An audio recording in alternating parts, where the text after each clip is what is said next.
ஆனா அதையெல்லாம் மக்கள் இப்ப டிஸ்கவுண்ட் பண்ணிட்டாங்க. நான் அக்கா சொன்னது மாதிரி இன்னைக்கு நேத்திலிருந்து நம்ம பார்க்கிறோம், அராஜக அரசியலை, வன்முறை அரசியலை கட்டவிழ்த்து விட்டிருக்கின்றார்கள். ஒரு காவல் நிலையத்தை கோயம்புத்தூர்ல பூட்ட வேண்டிய நிர்பந்தம் காவல்துறைக்கு. கிட்டத்தட்ட 500 பேர் சேர்ந்து மாபு காவல் நிலையத்துக்குள்ள போகும்போது பூட்டி வச்சிருந்தாங்க, பூட்டு போட்டு. அதையெல்லாம் மக்கள் பார்த்து கொண்டிருக்கின்றார்கள். மக்கள் எப்பவுமே எதுல பேசுவாங்கன்னா வாக்குப்பெட்டியில பேசுவாங்க.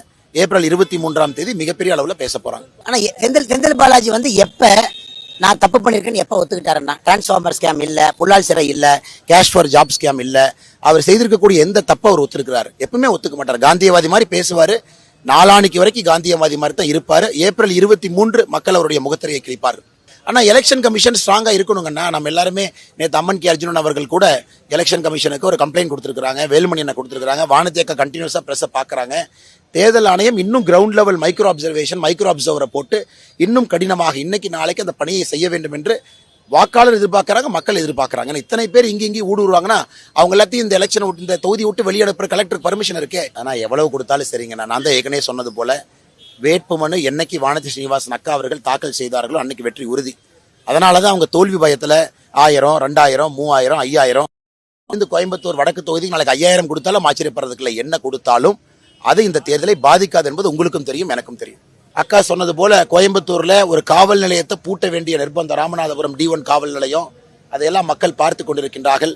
இன்று நிறைவு நாள். கடுமையாக நம்முடைய தொண்டர்கள் உழைத்திருக்கின்றார்கள், தலைவர்கள் உழைத்திருக்கின்றார்கள். கூட்டணி கட்சியினுடைய அனைத்து இந்திய அண்ணா திராவிட முன்னேற்ற கழகம், பாட்டாளி மக்கள் கட்சி, அம்மா மக்கள் முன்னேற்ற கழகம், தமிழ் மாநில காங்கிரஸ், IJK, அண்ணன் ஏசிய சண்முகனுடைய புதிய நீதி கட்சி எல்லோருக்குமே இந்த நேரத்தில் நெஞ்சார்ந்த நன்றிகளை, வாழ்த்துக்களை தெரிவித்துக் கொண்டு ஒரு மிகப்பெரிய வெற்றியை கோயம்புத்தூர் வடக்கு தொகுதியில நம்முடைய அன்பு சொந்தங்கள், வாக்காளர் பெருமக்கள் வானத்தேக்கா கொடுக்க இருக்கிறாங்க. வானத்தேக்காவுடைய பணிச்சுமை இன்னும் அதிகமாக போகுது. ஏன்னா வளர்ச்சி வளர்ச்சி வளர்ச்சி, மத்திய அரசுடைய நிதியை கொண்டு வரணும். அண்ணன் எடப்பாடி பழனிசாமி அவர்கள் தலைமையிலான தேசிய ஜனநாயக கூட்டணி இணைஞ்சு பணியாற்றணும். ஆனால் எங்களை பொறுத்தவரை இன்றிலிருந்து தான் அதிக வேலை ஆரம்பிக்குது. ஸோ வானதி ஸ்ரீனிவாசன் அக்காவுக்கு இன்னிலிருந்து வேலை இரட்டிப்பாகிறது.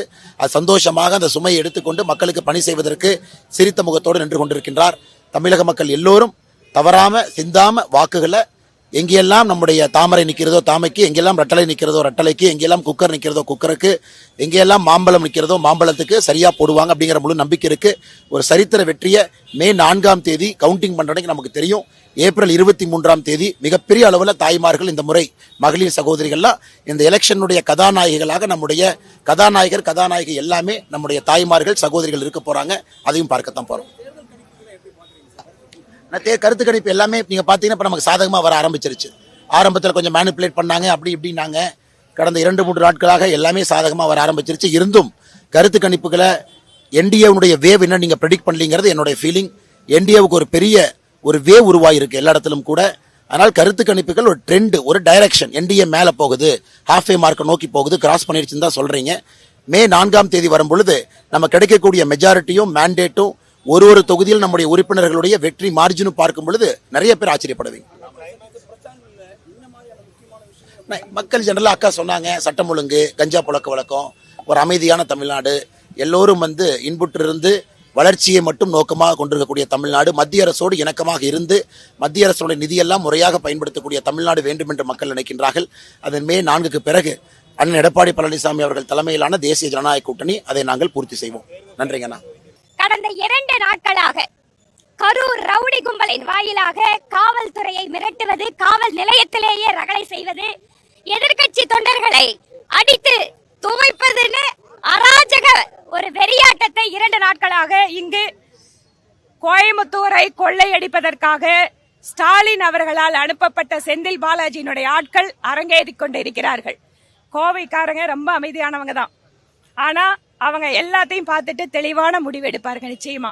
அதனால் 2500 ரூபாய், ஒரு சில தொகுதியில, தெற்கு தொகுதியில 5000 ரூபாய். இந்த பணம் எல்லாம் எங்கிருந்து வந்தது? இந்த பணம் எல்லாம் எங்கிருந்து வந்திருக்கு? டாஸ்மாக்ல அடிச்ச ஆயிரக்கணக்கான கோடி ரூபாய் கொள்ள, காவிரி மணலை வித்து மணல் மாஃபியா மூலமா ஆயிரக்கணக்கான கோடி ரூபாய் கொள்ள, இதை எல்லாத்தையும் முடிச்சுட்டு கோயம்புத்தூர் வேகமாக வளர்ந்து வருகின்ற நகரம். இன்று இந்தியாவிலேயே கோயம்புத்தூர்ல இருக்கக்கூடிய தொழில் வளர்ச்சி முன்னுதாரணமாக இருக்கக்கூடிய இந்த நகரத்தை கெடுப்பதற்காகவே திட்டமிட்டு ஸ்டாலின் அவர்கள் கோயம்புத்தூரை பழி வாங்குறதுக்காக செந்தில் பாலாஜியை அனுப்பி இந்த வித்தையை காட்டிட்டு இருக்காரு. எத்தனை பணம் கோடி கோடியாக கொட்டி கொடுத்தாலும் கோயம்புத்தூர் மக்கள் தங்கள் மாண்பை இழக்காதவர்கள். தங்களுடைய மரியாதையை விட்டு கொடுக்காதவர்கள். நிச்சயமாக ஸ்டாலினுக்கும் திமுகவுக்கும் பாடம் புகட்டுவார்கள் அப்படிங்கறதுல எங்களுக்கு அசைக்க முடியாத நம்பிக்கை. மக்களுக்காக உழைத்துக் கொண்டிருக்கக்கூடிய, மக்களுக்காக அவர்களுடைய வளர்ச்சி திட்டங்களுக்காக பாடுபட்ட தலைவர்கள் எல்லாம் இங்கு தேசிய ஜனநாயக கூட்டணியின் பக்கம் நிற்கிறார்கள். மக்கள் தெளிவாக முடிவெடுப்பார்கள். அதிலும் குறிப்பாக சகோதரிகள் எந்த இடத்திலையும் பாதுகாப்பு இல்லாத நிலையை உருவாக்கிவிட்டு இன்னைக்கு 2500 ரூபாயை தூக்கி போட்டு பெண்களை கவர முடியுமான முயற்சி பண்றாங்க.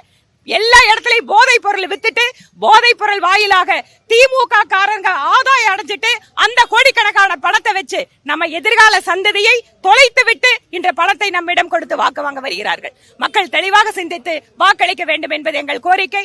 இந்த வாகன பேரணியை துவக்கி வைக்க வந்திருக்கின்ற அன்பு தம்பி அண்ணாமலை அவர்களுக்கும் இந்த நேரத்தில் தேசிய ஜனநாயக கூட்டணியினுடைய அத்தனை தேர்தல் குழு உறுப்பினர்கள் வாயில் அவர்களுடைய சார்பாக எங்களுடைய மனப்பூர்வமான நன்றியை தெரிவித்துக் கொள்கிறோம்.